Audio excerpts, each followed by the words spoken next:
The weather is warming up and lemonade season is just around the corner, so I thought this month we would decorate a set of citrus cookies. We're gonna do orange slices, lemon slices, lime slices, and even some little wedges. So one thing to note about this month, when you're following along with the how to bake sugar cookie recipe, we typically make circles, but this month we're going to do, at least 3, probably 6 cookies in circles and then cut them in half. All of the ingredients that you need, links to the soft sugar cookie recipe, links to my royal icing recipe, and includes step-by-step images and directions for each of these cookies so that you can follow along with the directions that make the most sense for you. You can be sure to download that right below. Always 100% free. So let's get into mixing our colors. The first thing we want to do is to divide our icing into our various size bowls. There is a way to do this. It's called a 1-bowl method, where you start with your lightest color and you build and do your darkest color last, all mixing in the same bowl. But I find when you're just getting started, it is easier to make sure your icing is divided up evenly, or however you need to divide it in order to not run out of icing. I have only run out of icing 1 or 2 times. All the other times I am grossly overestimating the amount of icing that I need, and frankly, I would rather have it that way. So I made my icing a few days ago. It has been in my fridge. That is totally fine to do, so you don't have to do all of these steps all together. Make your icing, put it in Tupperware, stick it in the fridge. I am going to divide my icing pretty evenly between the 3 colors that we're making today. We're gonna be making green, yellow, and orange. And then I want to have about this much, so I'd probably say 1/3 cup to 1/2 cup of icing for the white. You can go a little bit more than that. That's certainly not a problem, but the white's gonna be a big accent color today. We're not going to be flooding an entire cookie with white, so we don't need a ton of this one.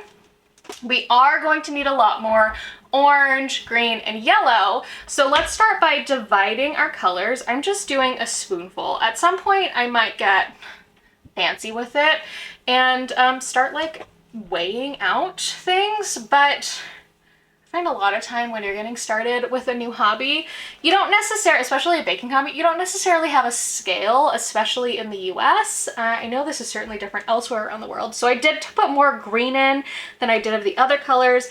I'm just gonna add some more into the orange and the yellow. In my head, I have already decided which bowl is making which color, even though this one will be green, and that's the only one that like matches a color. Let's see, let's do a little bit more in this green, and I'm gonna have leftovers because I am not gonna be making white. But this is about, a little bit more than this is about how much you're gonna want for your white icing. We're gonna be using our primary colors, and let's do a top-down view so that we can mix our colors together and get the right 15-20 second consistency. We're going to start with yellow. I add 2 drops to start, but it wasn't quite as yellow as I wanted, so I added an additional 3rd drop.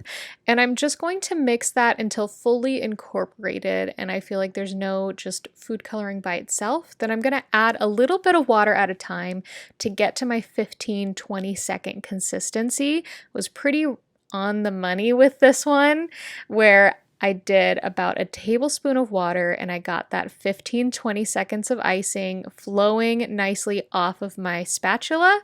It's kind of like an Elmer's glue consistency. So if you're a big slime household, you'll recognize what that looks like. Next, we're going to move on to the orange.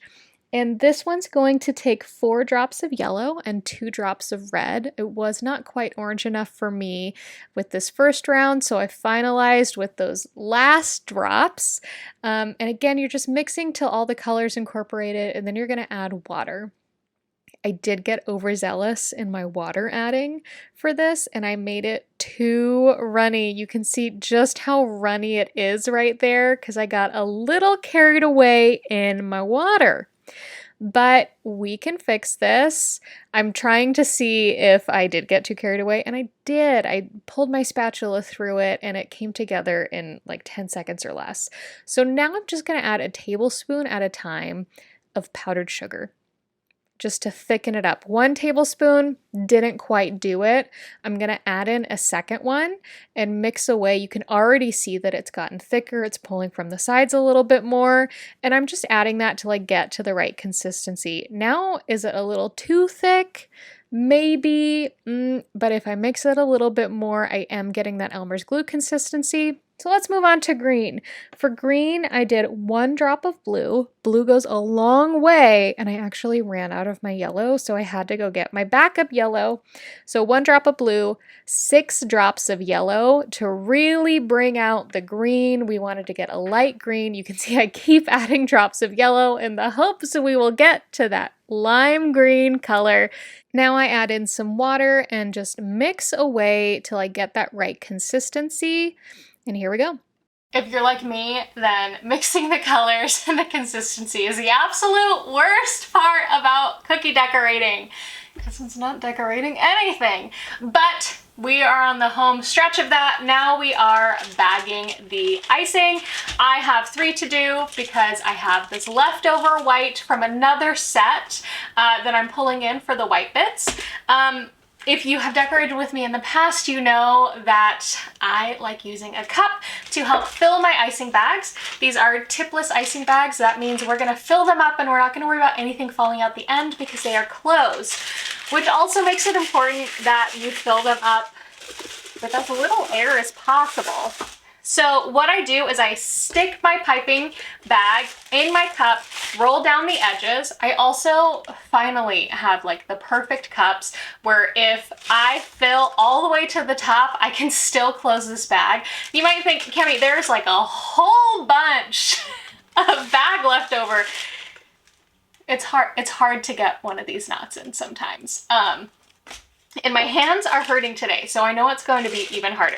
So my piping bag's in. I'm just gonna grab one of the bowls of my royal icing, and since this is a 20 to 15 second icing, it is going to flow right in. These are actually my favorite to bag because they are so much easier. I think the only easier one would be a true flood. And here's the other thing that I like about using the cups. I have somewhere to wipe my spatula off. I was not happy with how this green was developing. It's still not very lime green. I'm a lime green fan. And I just felt like I'd added so many drops of yellow already. I couldn't do anymore. I just couldn't do anymore. Lime green, you know, a lot of the neon colors actually are colors that I think are much better to buy. Now that I'm thinking about it, I don't think I've ever done a set that has like true neons to it. I'd love like a neon pink. So maybe I should do that. Let me know in the comments. Next, this is my favorite part about it. Pop it right out. And you're going to just kind of push down all the icing that you can. And in doing that, it's gonna push a lot of the air out. And then you're just gonna twist. I'm holding it in one hand and allowing it to twist up with the other as I twist the bottom. Holding it in one hand and twisting it. And then I'm just getting to the ends. I find if I don't twist all the way up, then my ends are a bit crazy. And pushing that through to make a knot. And there I have it. I always like to pull out, make sure I got the whole end through there. And if you filled your piping bags a little too full, or you just can't tie knots very well, that is okay. You can take a chip clip and put it on the end. Some people use rubber bands. I haven't done that, so I can't recommend. But the knot guarantees you won't have icing flowing out the back. So let's repeat with the orange and the yellow. There you have it. You got all 4 colors we need. I actually have almost the same amount for every single one. a little less in my white. Like I said, this is leftover. Let us set up our decorating station so that we can get some citrus into our life. Okay, so what does our cookie decorating station need to look like? You need to have something to decorate on. I like using just a piece of butcher paper that I have. It just creates a good background, so if I have any royal icing spillage or anything, I don't have to worry about it. It's your place setting, so to speak. I used to decorate just directly on a butcher paper, parchment paper, wax paper, pretty much any paper. And over the years, because I've been decorating since 2013, 2014 now, I have gotten these little cookie pedestal turntable things, and I really enjoy them. You can find them linked in my downloadable guide. It's not even an affiliate link. I just like these. Next, you want to have your scribe. You can also use a toothpick. They work perfectly fine. You want a paper towel, especially today we're going to be using some of the dragging technique. If you have not checked out my 4 beginner basic cookie decorating techniques, the drag technique is one of them, as well as line, dots, and combining them. And whenever you use the drag technique, you always want to wipe off your scribe afterwards so you don't transfer the color that you just dragged. We have our 4 different piping bags. We're going to cut the tips off of them right before we start decorating. And then we have our cookies. Our cookies are on a place that we can pull them from, and they also have a place that we can put them back to. I used to keep them in a Tupperware, and I pull them out of the Tupperware and then I dry them on a cookie rack. Again, so if I had any spillage over the side, it happens. It's totally okay. If I had any spillage, they weren't sitting in a puddle of royal icing. The royal icing fell off the side, and sometimes it was easier to clean up my cookie and make them look fancy again if they weren't sitting in the royal icing. So we have all this set up. Let's first start by cutting off the ends of our piping bags, and then let's start decorating. Grab your piping bags and some scissors, and let's cut the ends of the piping bags. I always make sure that I have the seam of my tipless piping bags pointed up, and I get the ends as flat as possible. You can see me working the ends so I can get them really flat. I put a finger behind so I get a little bit more visibility and just cut off a little bit. You can always cut more, you can never cut less. And I can see that that piped out beautifully. That means I had a straight line cut across the top, and it's a good size line, so I am all set. I'm going to repeat it, seam side up, straightening the end, cutting as straight as possible across the end of the piping bag, and it makes a good line again. This just takes practice to get right, so do not fret if your line's not super great the first time and you have to go back and cut again, or even if you need to rebag. You can see I took my time on this last one, getting the end as flat as I could so that seam was going straight through, and we're good to start piping. Starting with our orange slice, you're going to take a cookie and the orange icing and make a circle all the way around the top of the cookie, and then fill in that circle with your orange icing. Now you want to make sure, this is, again, it just comes with experience, that you're adding enough icing into that center, but also not too much. And I actually make the mistake here of doing a little bit too much. We want it to just create a nice flat surface, and then we're going to top it with a white circle. This one does not go all the way to the edge, and a white dot. Then going around, I'm going to use my scribe, going from in to the center of the dot. And then once I do that about 6 to 8 times, I'm going to go from the center out. And that's creating our slices. Now here's where I noticed my mistake of overfilling. I started to have spillage over the side of my cookie. So what I'm going to do to help fix that is I'm just going to take my scribe and scrape it around the outside of the cookie, and then fix any of those little imperfections on the side, and this cookie is good to go.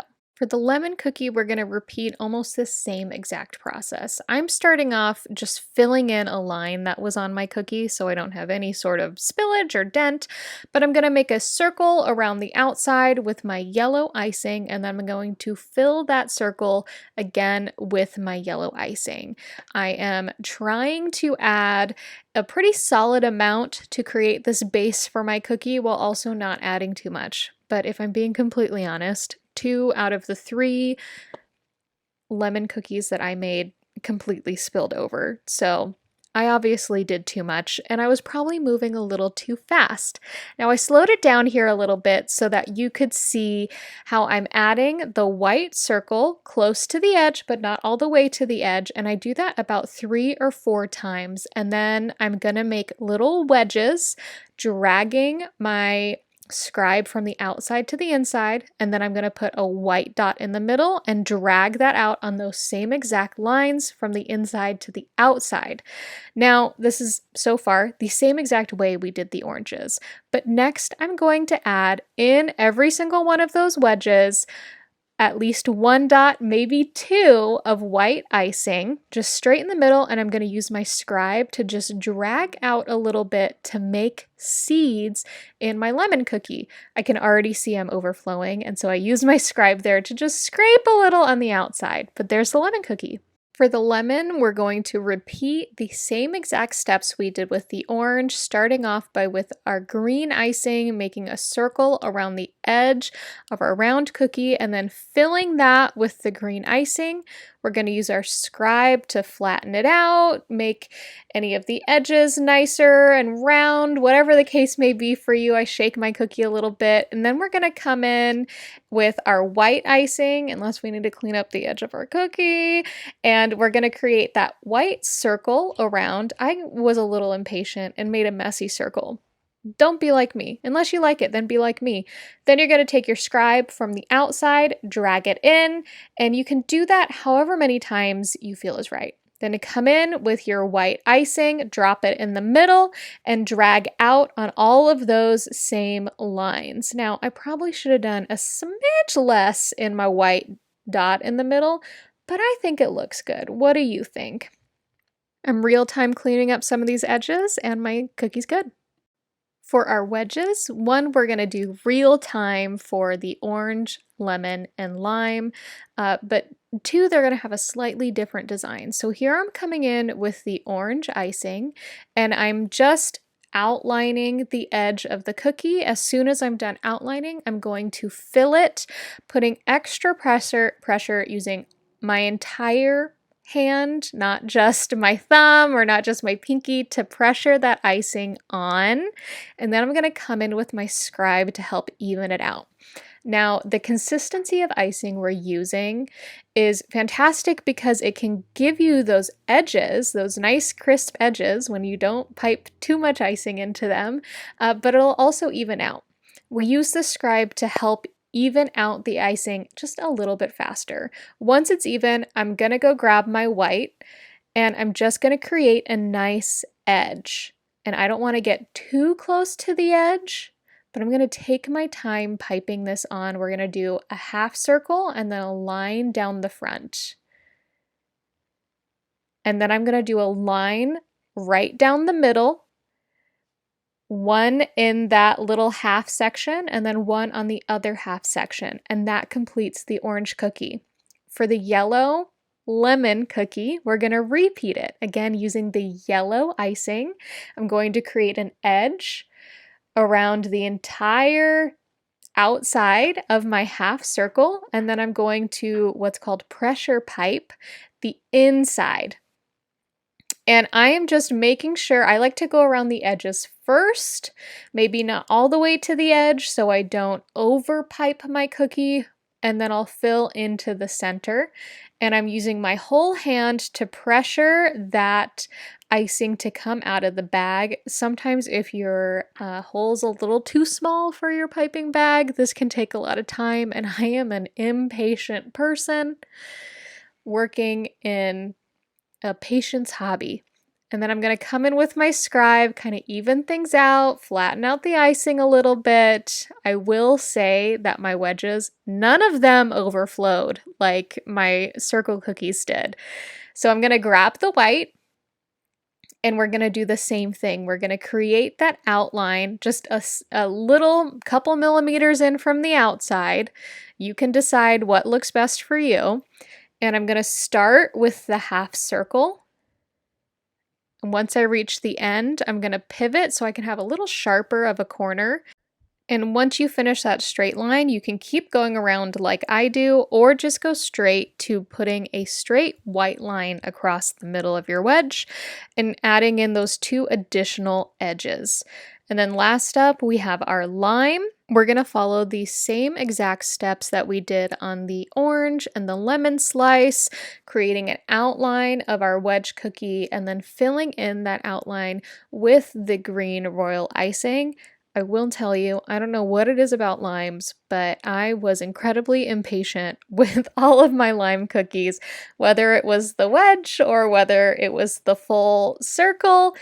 Doesn't matter. For some reason, I was impatient, which is a bummer because I absolutely love limes. Now that I've filled in the center of the cookie, I'm going to come in with my scribe, just even it out a little bit, make sure that everything is flowing together, reaching the edges, nothing's overflowing. Once everything is settled, I'm going to grab my white icing and create that outline. One of the things that I experienced a couple times is I was going in so light with that white icing that my line of icing coming from the bag would break. And it happened right there, if you can see it a little bit. And so part of the reason why I would constantly go over that first initial arch with the white was to cover that break because they were breaking in the same spot. But come in, add those 3 lines, and your wedges are done. Once you have decorated all of your cookies, be sure to let them sit out for at least 8 hours so that they can dry. I hope that you enjoyed making these citrus fruit slice cookies with me this month. You can always download that free guide that walks through step by step, image by image, how to decorate these cookies, as well as follow along with this video. If there is a cookie design that you want to try and you want to have me cover it, be sure to put it in the comments below. And if you enjoyed decorating cookies along with me today, be sure to give this video a thumbs up and subscribe so you can get next month's free cookie decorating guide.